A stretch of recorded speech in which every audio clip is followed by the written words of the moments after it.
a long time ago in my ministerial career, and I call it free-range preaching. So it gives me the opportunity to roam a little bit, and my sermon notes are up there. That's my security blanket, just in case. And that happened one time. I just forgot what was next. For those of you who don't know me, I'm John Campbell.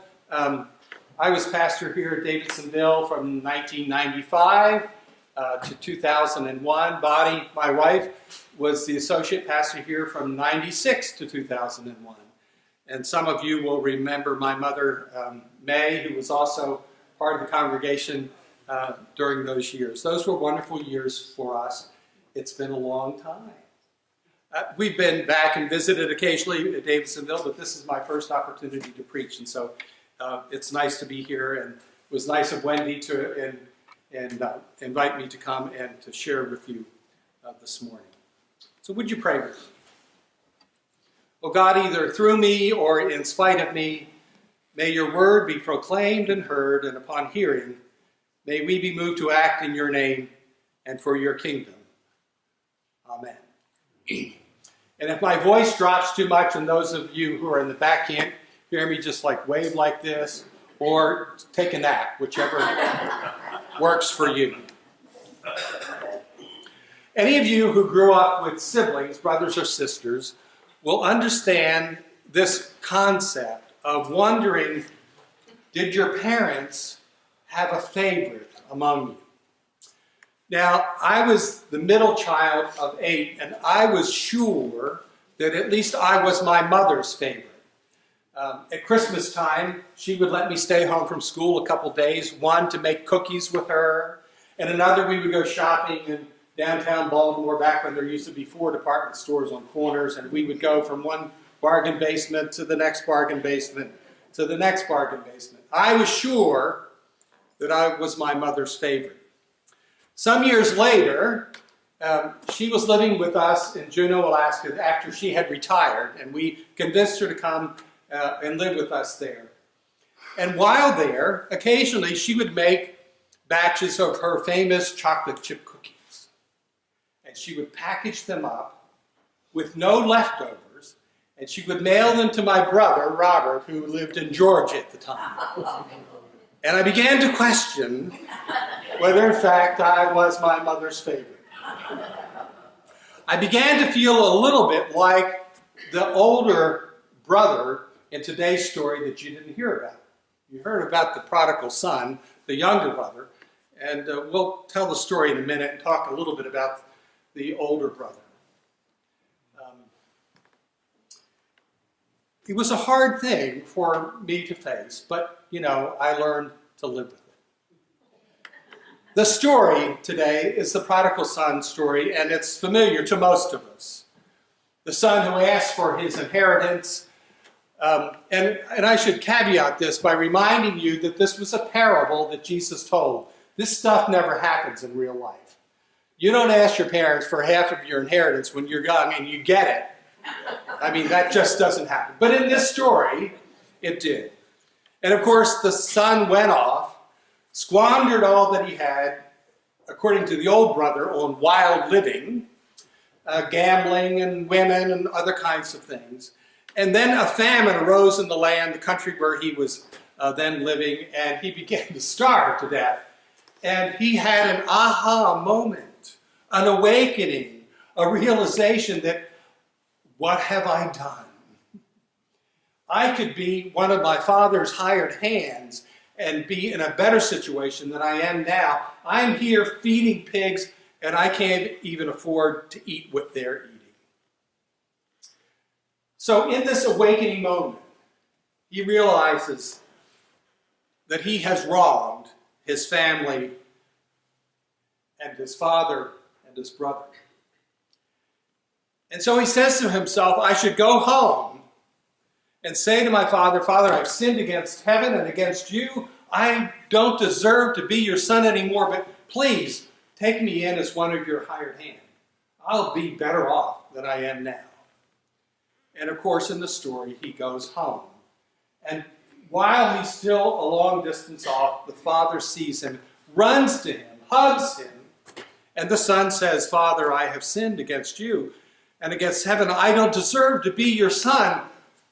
Forgive me." And the father's response was to tell the servants to get the robe and the ring and the sandals and kill the fatted calf. We're going to have a party because my son, who was lost, is now found. Now the rest of the story is the older brother who stayed home. He did the right thing. He did what his father asked of him and what was expected of him.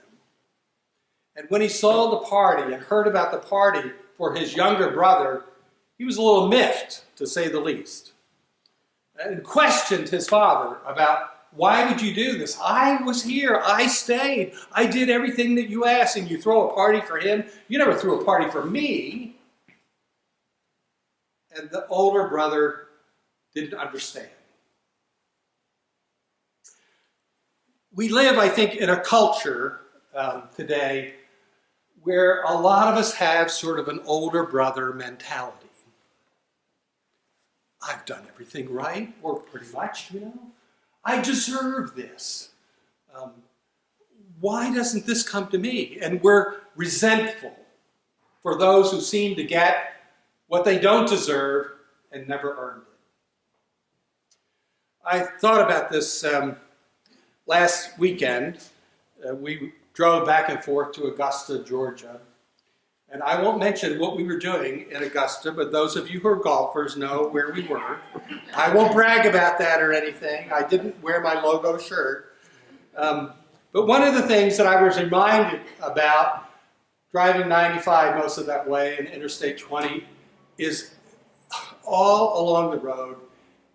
In the left-hand lane, there's like 60 cars. You can see them into the future. There's like 3 cars in the right-hand lane. It's become my new pet peeve of things that people do when they're driving that irritates me. Why are they hanging out in the left lane? Why does no one ever pull over? And I think it's the older brother syndrome. Well, I deserve to be here. What difference does it make? I'm driving at the speed limit or maybe close to it. I don't care if there's a line of people behind me. I deserve to be here. I know Pastor Wendy last week talked about forgiveness and how difficult it is sometimes to forgive other people, and how we're called upon to do that as Christian folks. I mean, the Lord's Prayer says, forgive us our sins as we forgive those who sin against us, or if you're an old Methodist, our trespasses, whatever those things are.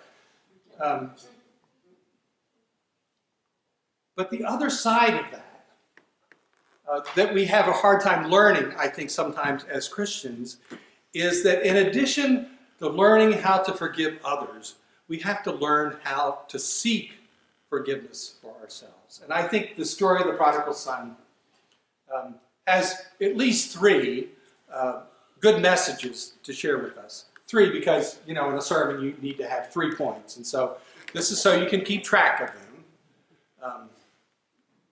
The first thing that I think the story tells us about is the need to recognize that all of us, every one of us, has messed up at some point in our lives. None of us are exempt from that. Now, we could quabble about the degrees in which we've messed up, but the reality is all of us have things that we have done or left undone that we need to be forgiven for. And so the first step in that process of seeking forgiveness is to recognize I messed up. When I was in college, I became very good friends with someone who later became a roommate for me. I won't mention his name because he might somehow see the sermon and know that I was talking about him. But we were really good friends and, in fact, became roommates later on. But his first year in college wasn't a good year for him, at least in terms of his grades. He found lots of other things to be involved in, and studying wasn't one of them. And at the end of the second semester of his first year, he had like a 0.9 GPA, which isn't really good. And, they called him into the administrative office and talked to him about the possibility that he might want to do something else the next year, that his grade point average was so low, they didn't think he was ever going to recover from that was a wake-up call for him.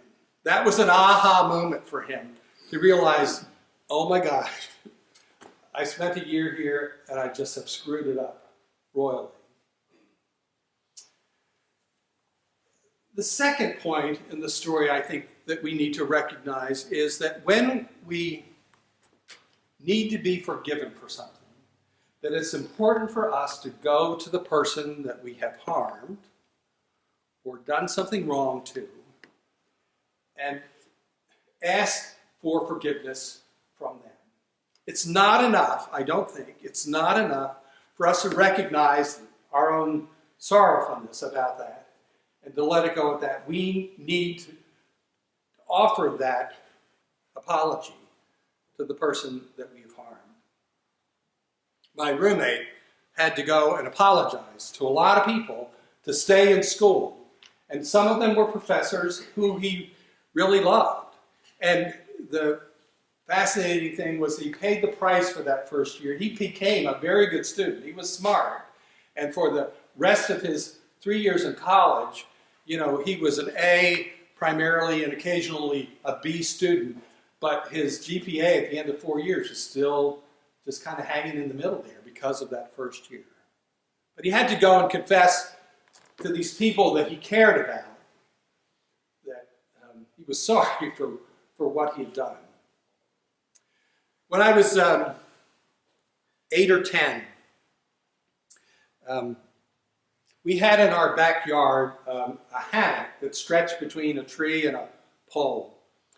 And my older sister, who's 6 years my senior, was out laying in the hammock, sunning on a nice day. And being an 8-year-old, what do you do when your sister's sunning in the hammock? You push the hammock to swing it, right? And of course, she didn't want me to push the hammock and was irritated that I was doing it. And the more she was irritated, the more I had to do it. And then finally, the rope broke on one side of the hammock and she fell to the ground, knocked the wind out of her, bruised her tailbone. And it was so bad at the moment that they called for an ambulance. I'm up in my room just crying and scared to death that I'd killed my sister. And promising God anything if she would be okay. I have to confess that it was much later in life when I was an adult that I could finally go to my sister and tell her how sorry I was for what I had done. I knew that she had, because of that minor injury later in life, she had some health issues related to that. It's a hard thing to say, I'm sorry. You all remember the movie, and the famous quote from it was, love is never having to say you're sorry. I think that's totally wrong. I think love is being willing to say that I'm sorry when you're in relationship with someone. And what a difference it makes when we're able to do that. The final thing that the story, I think, tells us about is that going to someone and asking for forgiveness requires some risk on our part. The reality is that we're not sure that we will be forgiven the forgiveness that we desire. Now, in the story, the young son goes asking for forgiveness, not expecting it, and it's granted to him otherwise. But that's not always the case. I've been reading a series of books, they're kind of murder mysteries. It's about a chaplain named John Jordan, who's chaplain in a prison in the panhandle of Florida. And woven within the story are example after example of inmates who, when they finally get released, go back into society and are remorseful even about what they've done, find it very difficult for their families and the communities to accept them and to forgive them for whatever crime it was. And more often than not, it doesn't happen. And they have to continue to live with the guilt of that. In our story, The Prodigal Son, the father unequivocally asks or offers forgiveness for his son. But in this parable, we also understand that the Father represents God. And that's really the good news for you and I. That even when we've messed up, when we seek forgiveness, even from persons, even when that's not granted, that God continues to offer forgiveness for us and unconditional, unequivocal love. The good news is that when we can own up to the thing that we've done and seek forgiveness,